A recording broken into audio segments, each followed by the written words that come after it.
Francis Ngannou fait son retour en MMA, au PFL évidemment. C'est une excellente nouvelle.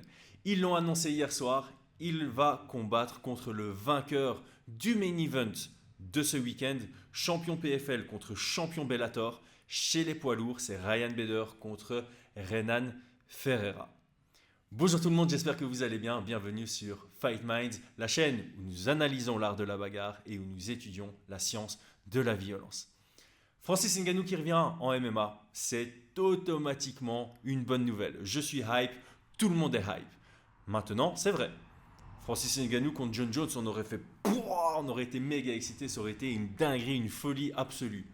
On aurait pu espérer que le PFL attende la sortie d'un gros nom de l'UFC pour le signer et pour le faire rencontrer Francis Ngannou dans leur cage. On aurait pu penser à Sergei Pavlovich, c'est pas déconnant, il est sur une défaite, peut-être qu'il était en fin de contrat, peut-être qu'il aurait voulu sortir de l'UFC, que le PFL aurait sauté sur l'occasion, et ça aussi, ça aurait fait pas autant que John Jones, mais ça aurait été énorme quand même.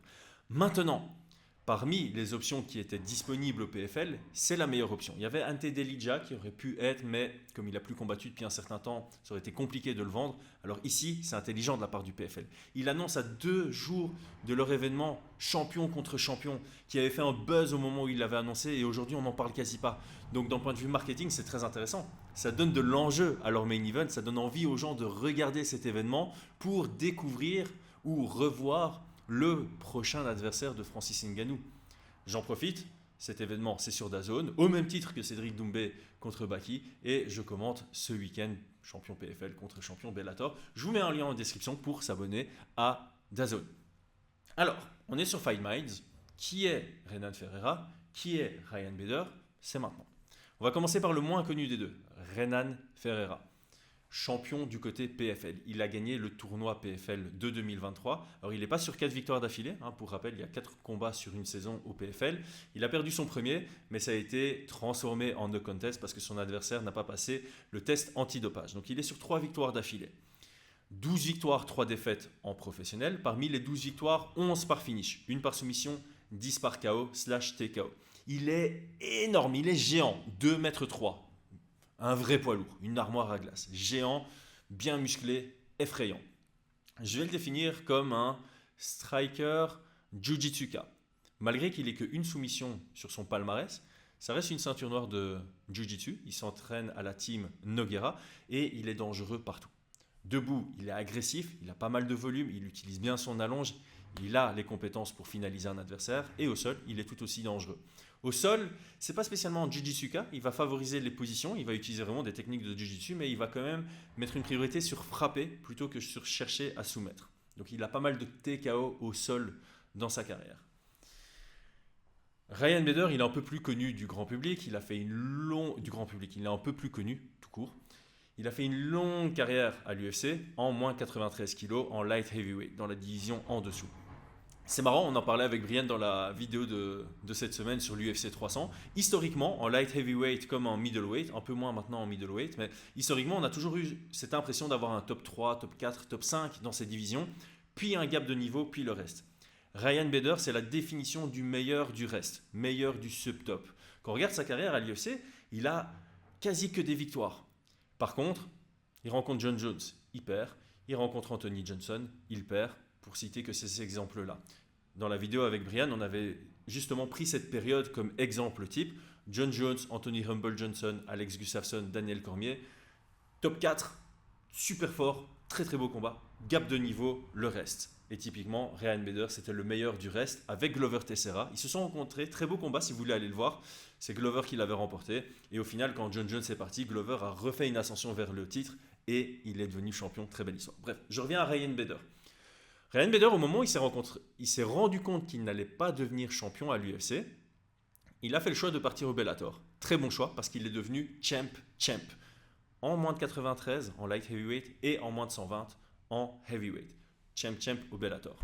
Il n'est plus champ parce qu'il a perdu sa ceinture light heavyweight contre Nemkov. Par contre, il est encore champion heavyweight. Et d'ailleurs, il est invaincu en poids lourd en une demi-douzaine de combats, dont 2 contre Fedor.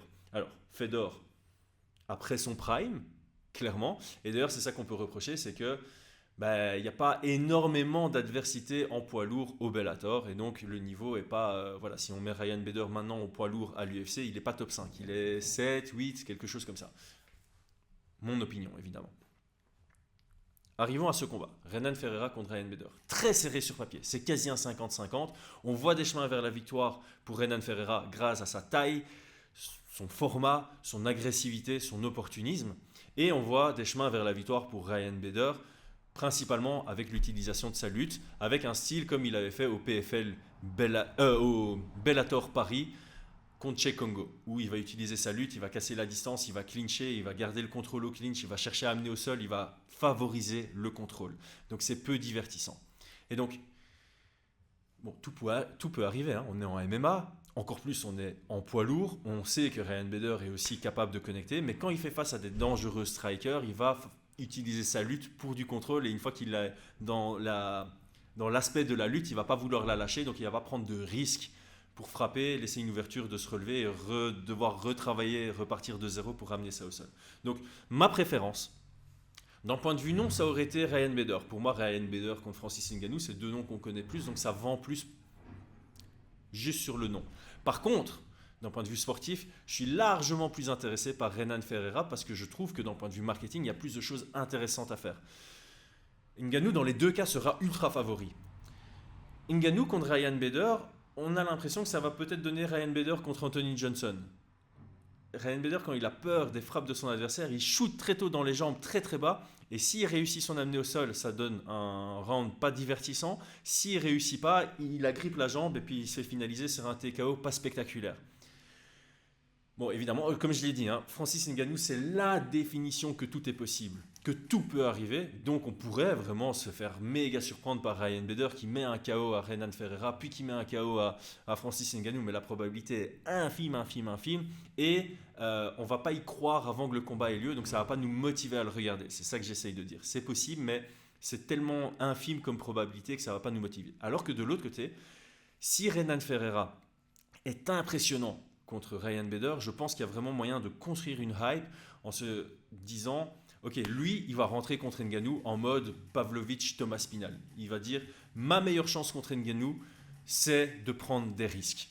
C'est bizarre à dire. Ma meilleure chance, c'est de prendre des risques. Et donc, il pourrait se dire je vais au choc contre Francis Ngannou, advienne que pourra, et on aura un premier round d'enfer avec un highlight spectaculaire.